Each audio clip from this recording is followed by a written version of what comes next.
I'm joined by New York Times best-selling author, philanthropist, film producer, and the senior pastor of the Potter's House of Dallas, Bishop T.D. Jakes. Bishop, thank you so much for speaking with us. God bless you. It's a pleasure. Absolutely. Always a pleasure to just sit and talk with you. Bishop, I've been waiting for this opportunity to talk to you since the beginning of the year. You started this year off with a message of transformation.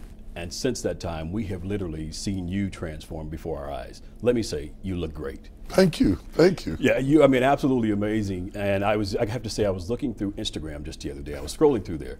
And there's this picture of you that comes up standing downtown Chicago with this red shirt on. Yes. Your arms are folded. I was like, man, look at the guns on Bishop.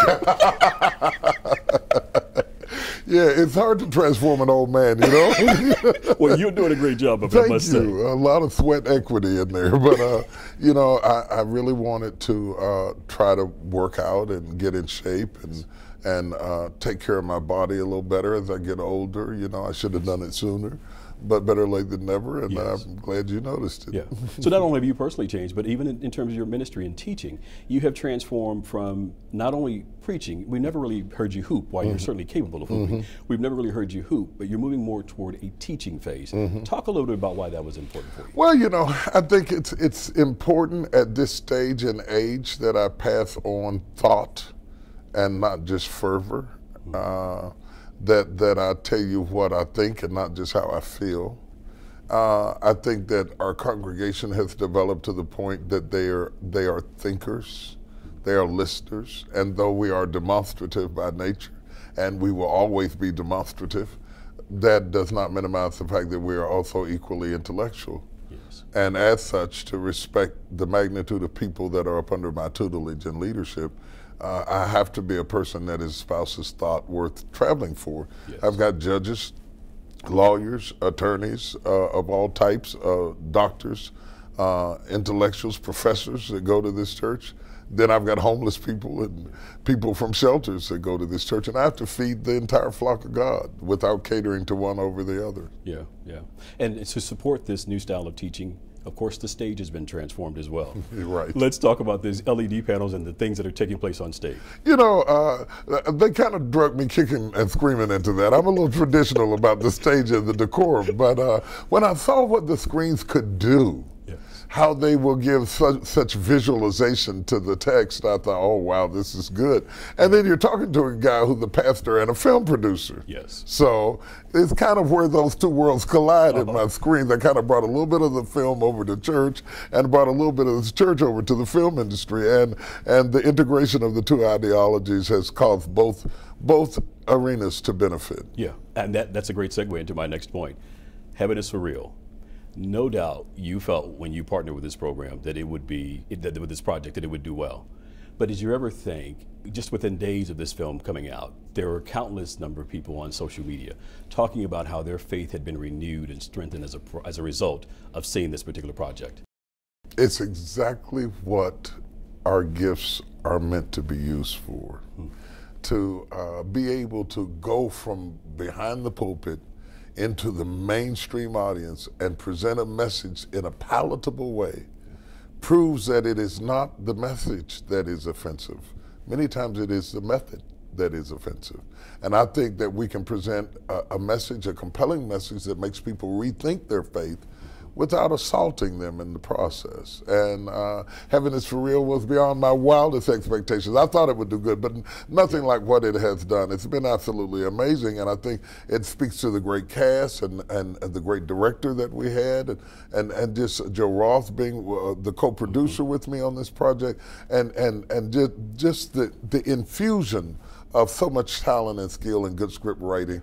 The film benefited from all of that. Yeah, I mean, huge box office success. Let's talk about that success and not only what it does for your team, but how it makes the conversation easier for a lot more other film producers when they produce films of faith. It is absolutely what you said. You help to educate the decision makers in Hollywood that there is a market for positive, family-friendly, faith-based films. Not only for me, but for people coming after me.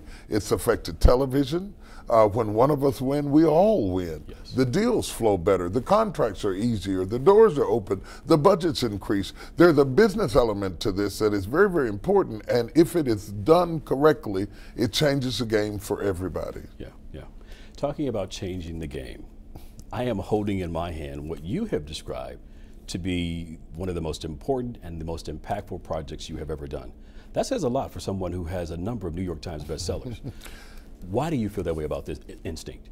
I'm older, I'm wiser, I've drawn some conclusions at the intersection of the opportunities that have been afforded me to sit down with some of the best and the greatest of every industry across the board, whether you're talking about presidents, CEOs, actors, entertainers, athletes, of all types and descriptions, business people from every walk of life globally. The one common denominator I found amongst them all is that exceptional people follow their instincts and ordinary people work for them.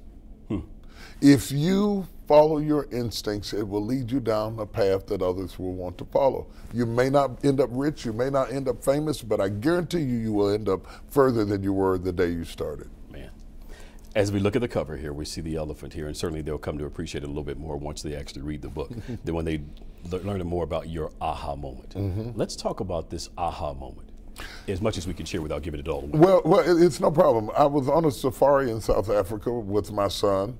I had been invited over there to speak for some billionaires who perked me a safari as part of my trip over there. And I'm sitting on the Jeep with my son in the back, and I have a zoologist on one side and a Zulu who's sitting on the edge of the Jeep who's got a shotgun to protect us. The zoologist can explain all of the most intricate details about the animal, but he couldn't find them.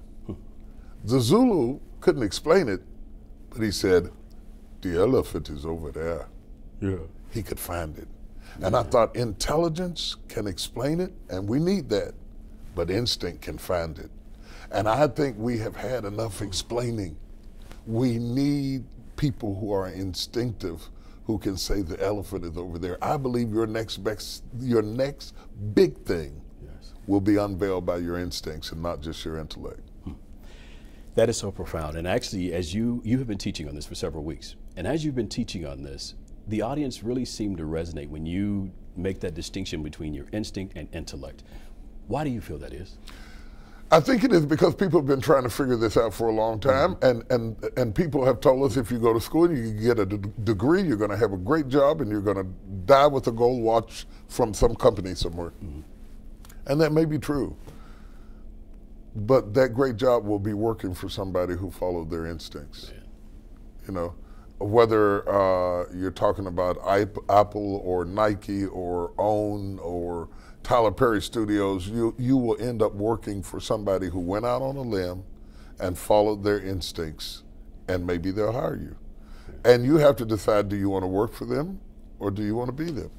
Man, good. Another segue into my next point here. Chapter 6, An Instinctive Sense of Direction.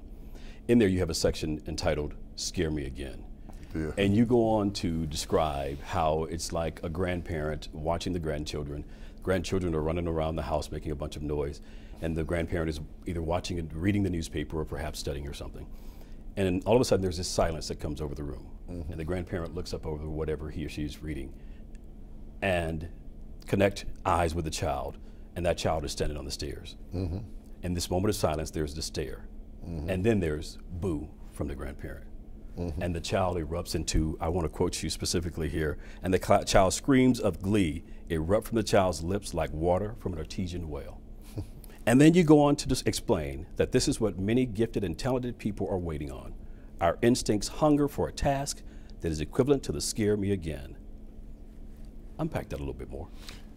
If you've ever done that with your grandchildren or even your children, they run away for a minute and then they come back and try to get your attention because they want you to scare them again. Yes. I think we're at our best when we're on the edge. When life has presented a challenge that's intimidating and we're a little bit scared, we're better prepared.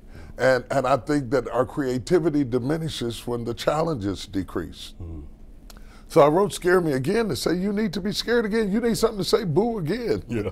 You know, something to make you study and read and pray and pace the floor and say, I don't know how this is going to work. Oh, gosh, you're at your best when you're on the edge.